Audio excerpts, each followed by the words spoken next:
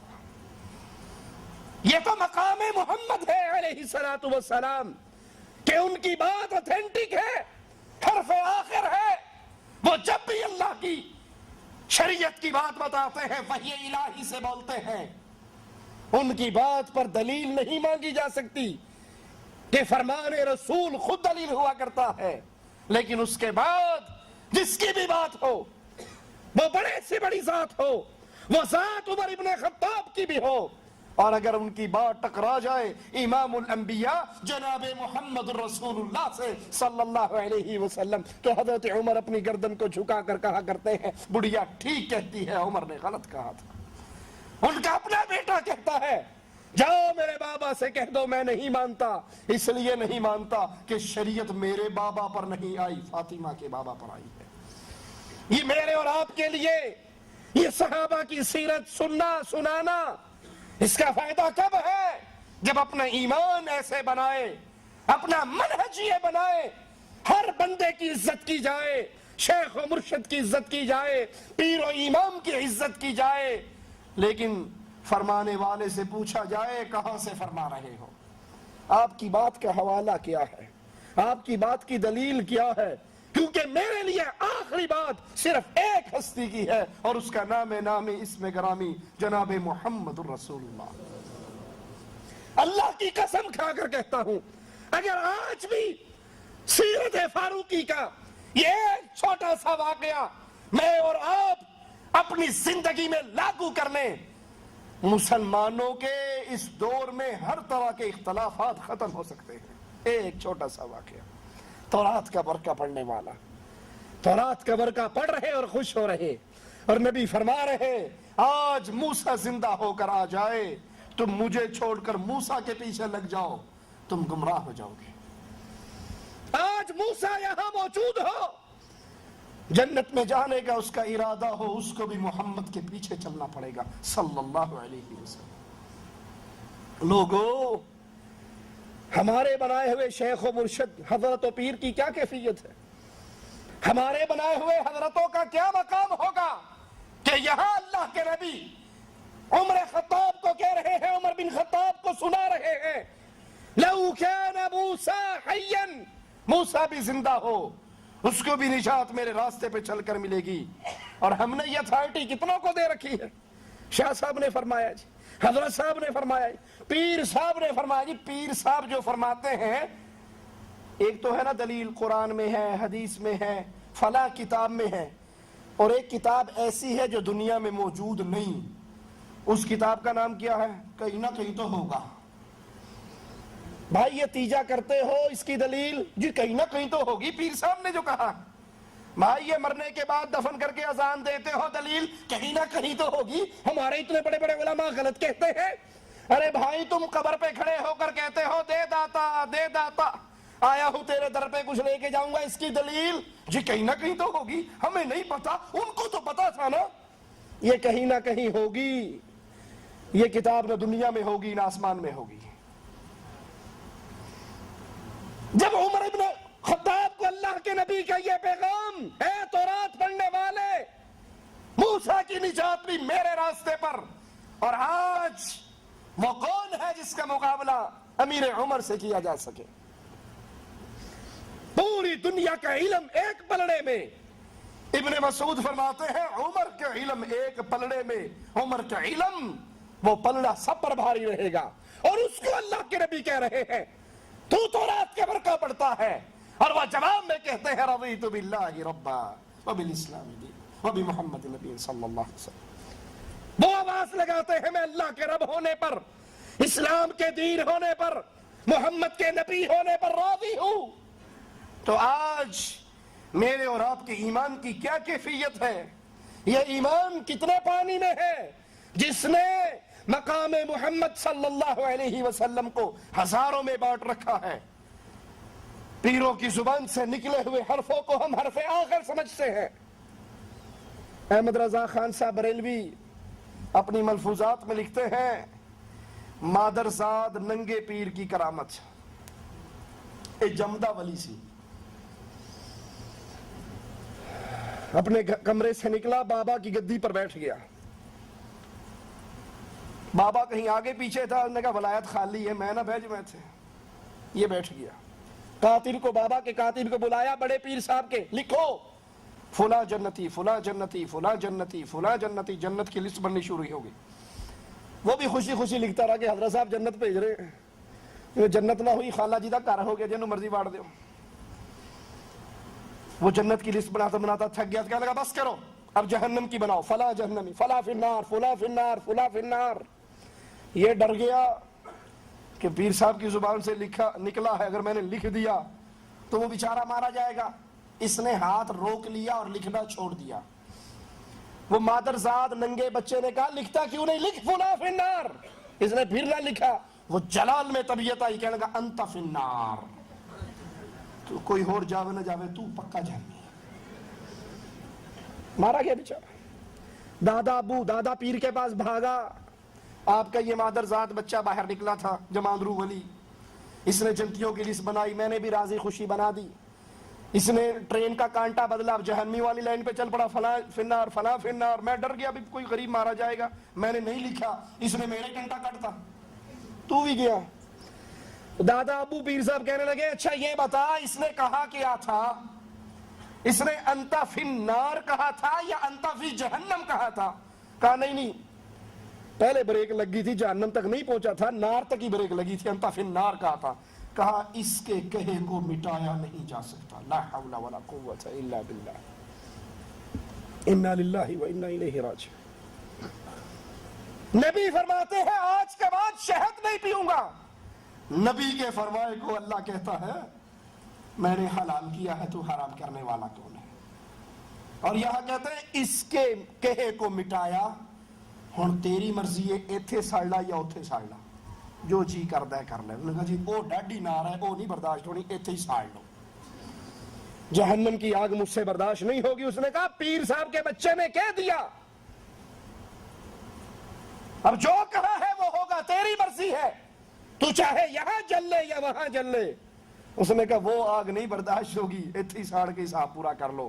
آگ کا الاؤ جلایا گیا، اس کاتب مرید نے چھلانگ ماری، آگ میں گر کے جل کے راکھ ہو گیا، کیونکہ پیر صاحب کے بیٹے نے یہ کہا تھا۔ انا للہ و انا الیہ راجعون۔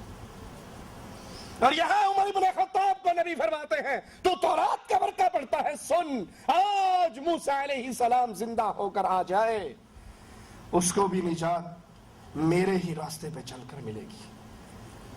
یہ حیثیت، یہ ہستی، یہ مقام، یہ اتھارٹی صرف معصوم کی ہوا کرتی ہے، کہ معصوم جو بولتا ہے اللہ کی وحی سے بولتا ہے، اس کی بات حرف آخر ہے، اس پہ سر جھکانا ضروری ہے۔ فلا وربک لا یؤمنون حتی یحکموک فیما شجر بینہم۔ وہ بندہ مومن ہی نہیں جو اپنے جھگڑے میں فیصل محمد رسول اللہ کو نہ مان لے صلی اللہ علیہ وسلم، آپ سے فیصلہ نہ کروائے۔ ثم لا یجدوا فی انفسہم حرجا مما قضیت، اور جو فیصلہ نبی کر دے اس فیصلے پر عمل کیسے کرے؟ اجی آپ نے ڈرایا مولوی صاحب، میں نے داڑھی رکھ تو لئی لیکن کھرک بڑی ہوندی ہے، رکھ لئی لیکن کھرک نہیں جان چھڑ دی، چبدی بڑی ہے۔ تو 20 سال انہوں منڈدا رہا تو انہوں چبدا رہا، جی 4 دن انہیں چب لیا تو کی فرق پہ جائے گا؟ یہ بات تو ٹھیک ہے، میں نے مان تو لی ہے، بیوی کو پردہ کروا تو دیا ہے، دیور سے جیٹ سے پردہ کرتی ہے، لیکن دل مطمئن نہیں ہے۔ یہ کیسا اسلام ہے؟ یہ پرانا اسلام ہے، یہ بنیاد پرستوں کا اسلام ہے، فنڈامنٹلسٹ کا اسلام ہے، یہ اسلام کی بوسیدہ باتیں ہیں پردہ۔ آج کا دور تو روشن خیالی کا دور ہے، آج کا دور روشن خیالی کا دور ہے۔ اور یہ روشن خیالی پتہ کیسے پوری ہوتی ہے؟ آپ نے اکثر اخبارات میں دیکھا ہوگا، ایک بڑا دوسرے بڑے کو ملنے جاتا ہے نا، یہ بھی بیگم لے کے جاتا ہے، وہ بھی بیگم لے کر جاتا ہے، یہ یہاں کھڑا ہے، اس کی بیگم اس کے ساتھ کھڑی ہے، اس کی بیگم اس کے ساتھ کھڑی ہے، اخباروں میں دیکھا یا نہیں دیکھا؟ ایدی زنانی ایدے نال اودی زنانی، اور پھر وہ اپنی بیویوں کی ملاقات کروائیں، جی ان سے ملیے یہ ہماری بیگم صاحبہ ہیں، وہ کہتے ہیں جی ان سے ملیے یہ ہماری بیگم صاحبہ ہیں، اور دونوں بغیرت کہتے ہیں آپ سے مل کر بہت خوشی ہوئی۔ لا حول ولا قوت الا باللہ، انا للہ و انا الیہ راجعون۔ یہ روشن خیالی کا دور ہے۔ حدیث ٹھیک ہے، پردے کی مانتا ہوں، دیور موت ہے مان لیا، لیکن دیکھو نا مول صاحب، جس دن سے پردہ کروایا گھر میں لڑائی ہوگی۔ پہلے ہم ایک ڈائننگ ٹیبل پر بیٹھ کے کھانا کھاتے تھے، میری بیگم لگاتی تھی، دوسری کی بیگم لگاتی تھی، ہم بھائی بھابھیے دیور جیٹھ ننند بہنوئی سارے اکٹھے بیٹھ کے مزے کرتے تھے۔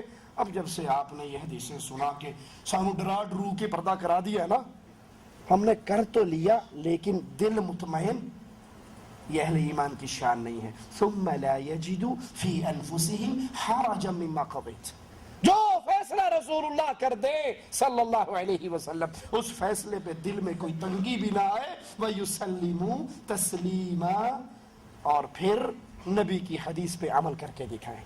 یہ کریں گے تو مومن ہے۔ تو یاد کر لیجئے اللہ کے نبی صلی اللہ علیہ وسلم معصوم ہیں، اللہ کی شریعت کی بات اللہ کی وحی سے بتاتے ہیں، اس لیے آپ کا فرما دینا ہمارے لیے کافی ہے۔ اس کے بعد وہ کوئی ذات بھی ہو، اگر اس کا جملہ، اس کا قول، اس کا عمل امام الانبیاء سے ٹکرا جائے، اس کو دیوار میں دے ماریے، امام الانبیاء کی بات کو سینے سے لگا لیجئے۔ اللہ سے دعا ہے اللہ ہمارے حال پہ رحم فرمائے، ہماری خطاؤں کو معاف فرمائے، ہماری سیاہکاریوں کو معاف فرمائے، ہمیں زندہ رکھے، اسلام پہ رکھے۔ اللہ ہمارے دلوں میں صحابہ کی محبت پیدا فرما دے، اللہ ہمارے دل میں اہل بیت کی محبت پیدا فرما دے۔ اللہ ہمیں اپنے بچوں کی تربیت صحابہ کے راستے پر، ان کے نقش قدم پر کرنے کی توفیق عطا فرما۔ اللہ ہمارے بچوں کو ہمارے نبی کے صحابہ کے راستے پہ چلا، اللہ ہمارے بچوں کو ہمارے نبی کے صحابہ کے راستے پہ چلا۔ اللہ تو ہمیں دین کی خدمت کرنے کی توفیق عطا فرما، جب تک زندہ رکھنا اسی دین توحید پہ رکھنا، اور اللہ جب موت دینا اس حال میں دینا۔ اللہ تو ہم سے راضی ہو، ہم تجھ سے راضی ہوں۔ اقول قولی ھذا واستغفر اللہ لی ولکم ولسائر المسلمین فاستغفروہ انہ هو الغفور الرحیم۔